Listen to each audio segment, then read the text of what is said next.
I want you to imagine, just for a second, having absolute unchecked power. Right, like the entire known world at your fingertips. Exactly. You are the Roman emperor. You can have anything you want, literally anytime you want it. Unimaginable wealth. Yeah, absolute luxury, the power of life and death over millions of people. So, what do you do with all that power? Well, you would think you just indulge, right? You would think so, but if you're the guy we are talking about today, you use it to sit in a, freezing military tent. Somewhere near the Danube River. Yeah, just writing a private diary to yourself about how to be a better, more humble person. It really is a striking image. I mean, the most powerful man on earth actively trying to strip away his own ego while the world around him is literally burning. It's wild, and today's deep dive is into the inner thoughts of that exact man, Marcus Aurelius, through his masterpiece, Meditations. Such an incredible text. It really is, and we are pulling specifically from the Hassan Ali Yusel Classics edition, the one translated by Y. Emre Saren. That is a fantastic translation to work from. Yeah, it brings so much clarity. Our mission today is to extract the practical Stoic discipline that guided this Roman emperor and, translate it into a daily survival guide for your own modern life. Because the principles are just so applicable today. Exactly. We're looking at how to handle intense stress, how to make incredibly difficult decisions, and, well, how to lead with actual virtue. Okay, let's unpack this. Because to understand the thoughts, we first have to understand the historical reality of Marcus's life. Right, you can't separate the man from the era. No, you can't. And the context here is just wild. We really have to place ourselves in his world, which is right around 169 to 170 AD. Not a great time to be alive, honestly. Definitely not. Marcus Aurelius has been separated from Rome for nearly 8 years at this point. 8 years away from home. Yeah, he is out on the northern frontiers fighting these grueling, just seemingly endless wars against the Marcomanni and other Germanic tribes. Living in the mud. Living in the mud, constantly under threat. The situation is remarkably chaotic. His co-emperor, Lucius Verus, has recently died from a sudden illness. Probably a stroke, right? Likely a stroke, yeah, while they were traveling. So the empire is facing constant border attacks, immense internal political strain, and on top of all that, a devastating pandemic. The Antonine Plague. Exactly, the Antonine Plague, which is just decimating the Roman legions. So he is not sitting in a marble palace philosophizing over a glass of wine. Not at all. He is literally in the mud, surrounded by sickness and death, trying to hold Western civilization together. If we connect this to the bigger picture, Stoicism wasn't just some intellectual hobby for him. Right. It was an operating system for surviving absolute chaos. Yeah. And the evolution of that philosophy is really crucial here. Because it didn't actually start with the Romans, did it? No, it didn't start in Rome at all. It was founded centuries earlier, around 300 BC. Over in Greece. Yeah, by Zeno in Athens at the Stoipoikili, or the Painted Porch. But Zeno's original version, what we call the early Stoa, it was incredibly rigid. How so? Well, it essentially argued that you were either a perfect sage or you were utterly flawed. Oh, wow. Yeah, there was no middle ground. You were either perfectly virtuous or a total failure. That sounds completely impractical. I mean, if I'm trying to manage an empire or even just manage a team at work, telling me I have to be a flawless moral sage or I'm a failure, that doesn't give me much to work with. Which is exactly why it had to evolve. Right. As the philosophy moved into the middle Stoa, thinkers like Panaceios and Poseidios, they realized that humans need nuance. We are messy creatures. Exactly. Yeah. So they started blending in elements of Plato and Aristotle.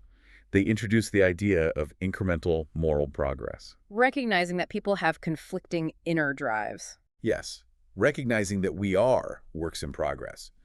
By the time the philosophy reached the Roman Stoa heavyweights, like Seneca, the former slave Epictetus, and finally Emperor Marcus himself, it had transformed into a highly practical discipline. It sounds like Stoicism started as an abstract academic theory in Greece, but by the time it reached the Roman emperors, it had to become a practical CEO crisis management toolkit.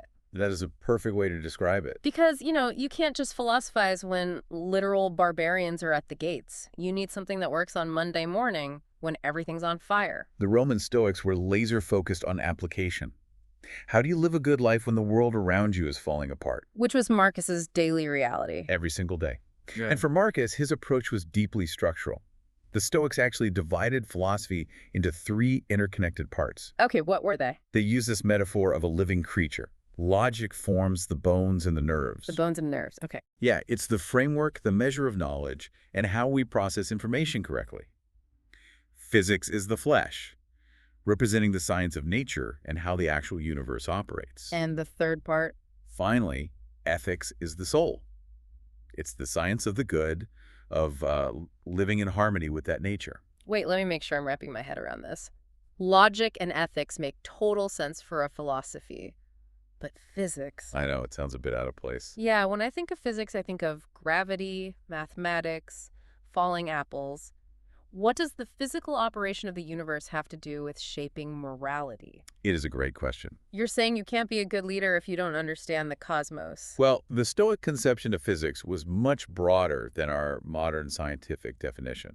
To them, the universe wasn't just a random collection of dead matter. What was it then? It was a single, rational, interconnected living organism. And it was governed by a universal reason, which they call the logos. The logos, right. Everything that happens, plagues, wars, seasons changing, it's all part of a necessary chain of cause and effect. So it's all connected. Entirely. So if you don't understand physics, if you don't accept that the universe operates on its own rational terms, completely indifferent to your personal desires, your ethics will be entirely broken. Because you'll just be fighting reality all the time. Exactly. You will constantly fight reality, acting out of anger or delusion because things aren't going your way. Let's put this into practice because I really want to see how this works. We need a hypothetical scenario to see how Marcus would actually unite this trio of logic, physics, and ethics in his daily management of the empire. Okay, I like this. Let's do it. Let's say Marcus is dealing with a massive political crisis. A trusted general on the frontier commits treason and tries to usurp the throne. A very real possibility for him. Definitely. We are co-creating the scenario. How does the living creature of his philosophy handle the initial shock? First, he applies logic, the bones and nerves. Yeah. He immediately strips away all the emotional panic and the dramatic narrative. Just cutting through the noise. Exactly. Logic forces him to isolate the literal facts. So he doesn't allow himself to think, oh, I am ruined. This is a catastrophe. How could my friend betray me after everything I did for him? He cuts all of that out entirely. The only fact is this. A general has declared himself emperor. The betrayal is just data. Just data. Once he has isolated that data using logic, he moves to the flesh physics. Applying the physical nature of the universe to a political coup, how does he even do that? Well, physics reminds him that human beings are driven by ambition. It tells him that political instability is a natural feature of the human ecosystem. It's just part of the landscape. Right.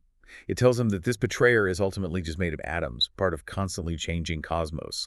The treason isn't some unnatural glitch in the fabric of reality. It is nature doing what nature does. Exactly. Physics zooms his perspective way out. It makes the betrayal feel small. I mean, it takes a crisis that feels world-ending and recategorizes it as a predictable weather pattern. It's just raining. That is a perfect way to put it. And that sets the stage perfectly for ethics, the soul. Because he's calm now. Because he has processed the event logically, without panic, and contextualized it physically as a natural occurrence, his ethical response is crystal clear. He doesn't just lash out. No, he doesn't need to act out of injured pride or seek personal vengeance. Ethics dictates that he must act with justice and tolerance, prioritizing the common good of the Roman people. He still has to deal with it, though. Oh, absolutely. He will deal with the uprising firmly to protect the empire, but without malice toward the individual. But wait, he is the emperor. If he completely detaches emotionally and stops caring about what his generals or the Senate are thinking, doesn't he risk getting assassinated? The fair point. How does he balance stoic detachment with actual political survival? I mean, understanding the emperor's framework is great, but a modern listener might think, well, if I stop caring what my boss or colleagues think, I'm going to get fired. There is a critical distinction in meditations between strategic awareness and emotional dependency. Okay, break that down for me. In Book 3, Marcus explicitly writes about the danger of obsessing over other people's thoughts. He warns against letting your mind wander into curious or hateful speculations about what others are planning. Unless it's directly relevant to his job. Right, unless it directly impacts the common good. You still gather intelligence, you still observe the political landscape, you just don't let their judgments dictate your internal peace. Here's where it gets really interesting.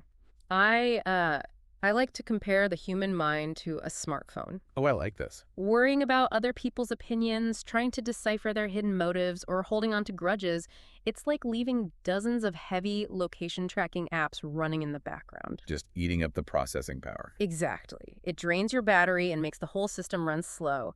Marcus is essentially telling you to force quit those background apps. That makes so much sense. You still need to use the phone to make a call, that is, dealing with the political reality, but you force quit the anxiety apps so you actually have the battery power to make good decisions. That analogy captures the mechanism perfectly. Every time you worry about a colleague's hidden motive, you are spending cognitive battery that you should be using for your own ruling reason. You're just wasting energy. Marcus says if someone were to suddenly ask you, "What are you thinking right now?" you should be able to answer immediately and honestly without any embarrassment. Oh, wow. That's a high bar. It is. Mm. If you are constantly running those background apps of resentment or anxiety, you fail that test. That ties directly into his advice in Book 4 about retreating, doesn't it? It really does. Because we live in a world where people are constantly seeking escapes. We book vacations to the mountains or the beach to decompress, assuming a change of scenery will somehow fix our stress. Marcus addresses that directly. He acknowledges that people seek retreats in the country, by the sea, or in the hills, but he argues that the most peaceful retreat is actually into your own soul. The inner citadel. Yes.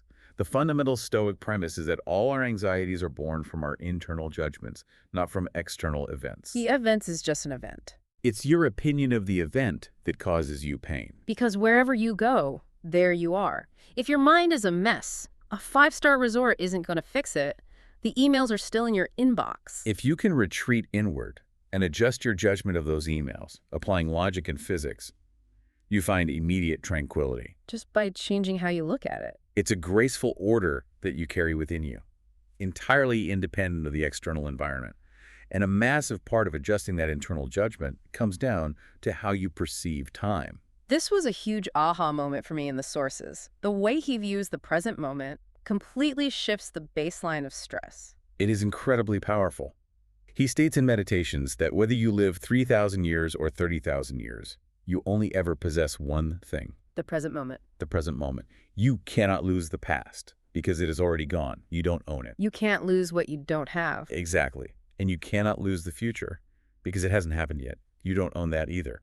Therefore, the present moment is the only thing anyone can ever actually be deprived of. So all that energy we spend mourning past mistakes or dreading future catastrophes is literally wasted on things that do not exist. It's completely irrational to a Stoic. We only have right now.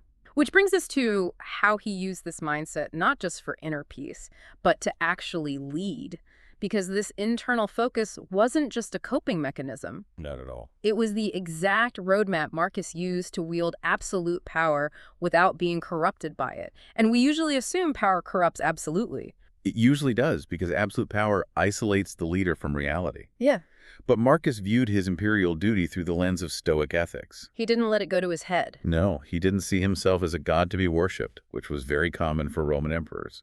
He saw himself as a small part of a larger ecosystem with a specific job to do. There is that famous passage in Book 5, right? Where he's struggling to get out of bed on a cold morning. Yes, the most powerful man on earth wanted to hit the snooze button. That makes him incredibly relatable. I mean, we've all been there. He essentially argues with himself.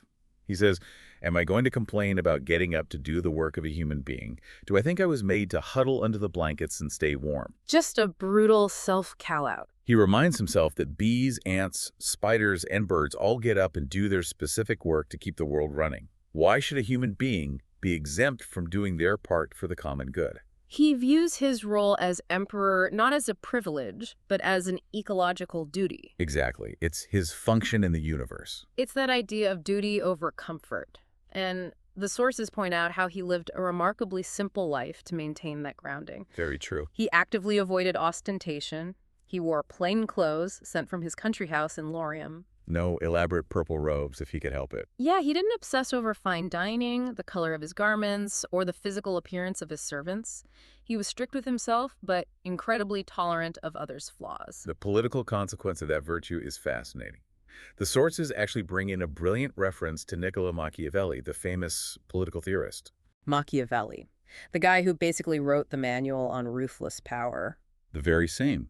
Machiavelli is usually associated with ruthless pragmatism, but he called Marcus the last of the five good emperors. That is high praise from him. Machiavelli noted that good emperors like Titus, Nerva, Antoninus, and Marcus didn't need Praetorian guards or endless legions of soldiers to protect them from their own people. Because a tyrant needs a bodyguard to protect him from the resentment he creates. The tyrant is isolated by his own cruelty. Exactly. A virtuous leader is protected by the life they live.